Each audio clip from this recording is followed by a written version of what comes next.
সারা জীবন অন্যের ক্ষেতে রোদে পুড়ে বৃষ্টিতে ভিজে কৃষিকাজ করেছেন বাবা।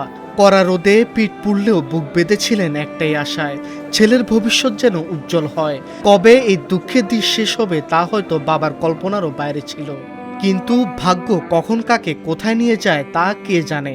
বাবার সারা জীবনে জমে থাকা সব কষ্ট যখন ছেলে সরকারি চাকরির সাফল্যের খবর হয়ে ফিরে আসে, তখন পৃথিবীর যে কোনো বাবার বুকে সুখের কাঁপন ধরে। সোমবার রাতে শেরপুরের টিআরসি নিয়োগের চূড়ান্ত ফলাফল ঘোষণার পর ঠিক এমনই এক অবর্ণনীয় দৃশ্যের অবতারণা হয়। জীবন অবাক না করলে কে করবে? 28% মিল্ক ফ্যাটের অবাক করার সাথে ফ্রেশ মিল্ক পাউডার। জীবন অবাক করুক প্রতিদিন। ফলাফল শোনার পর ছেলে যখন দৌড়ে এসে বাবাকে জড়িয়ে ধরে বলল, বাবা আমি পুলিশে চাকরি পেয়েছি, 1 টাকাও লাগেনি, তখন আর নিজেকে ধরে রাখতে পারেননি বৃদ্ধ বাবা। গাল বেয়ে অঝরে নামলো অশ্রুধারা। সেই আনন্দ অশ্রুর ভিড়ে মুখ ফুটে কোনো কথাও বের হচ্ছিল না তার। ছেলে চাকরি হলো, কেমন লাগতেছে? ভালোই লাগতেছে। চাকরি কিভাবে হলো? আল্লাহ আল্লাহ খুশি লাগছে?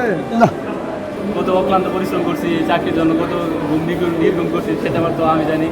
তো আল্লাহ আমার সফল করছে, আল্লাহর কাছে আমি লাখ লাখ শুকরিয়া। আমি নিজের মেধায় নিজের যোগ্যতায় 120 টাকা দিয়ে চাকরি নিয়েছি। আপনারা সবাই আমাদের জন্য দোয়া করবেন যেন আমি আমার স্বপ্ন আরও সামনের দিকে যেন এগিয়ে যেতে পারি, আরও যেন ভালো কিছু করতে পারি, দেশ এবং দেশের মানুষের যেন সেবা করতে পারি। বাবার মলিন হাত দুটো জড়িয়ে ধরে ছেলের এই প্রাপ্তি যেন প্রমাণ করে দিল বাবারা এমনই হয়। সন্তানের একটু সুখের জন্য নিজের পুরো জীবনটা বাজি রেখে শেষ বয়সে এসে সব হাড় ভাঙানো পরিশ্রমের কথা ভুলে যান এক নিমিষেই। শেরপুরে বা শতভাগ স্বচ্ছতা, মেধা ও যোগ্যতার ভিত্তিতে মাত্র 120 টাকা ব্যাংক ড্রাফটের বিনিময়ে পুলিশের চাকরি পেয়েছেন 25 জন তরুণ তরুণী। শুভকামনা করি যে পর্যায়ক্রমে এই নিয়োগ প্রক্রিয়াটা চলবে। যাদের সুযোগ আছে পরবর্তীতে তোমরা আবারও চান্স নিবা। যাদের এখানে সুযোগ নাই মনে রাখবা তোমার ইয়াং বয়স তোমার জন্য অনেক বড় কিছু অপেক্ষা করছে। তোমার যেখানে রিজিক আছে তুমি অবশ্যই সেখানে চলে যাবা। তুমি তোমার এই চেষ্টাটা চালিয়ে রেখে যাও। তোমার জন্য সর্বোচ্চ সব সময়ের জন্য আমাদের শুভকামনা থাকবে। ফলাফল ঘোষণার পর এই কৃষিজীবী বাবাই নন, উত্তীর্ণরা আবেগে আপ্লুত হয়ে পড়েন। দালালের খপ্পর কিংবা ঘুষের লেনদেন ছাড়াই মাত্র 120 টাকায় সরকারি চাকরি পাওয়াটা অনেকের কাছে এখনো স্বপ্নের মতো।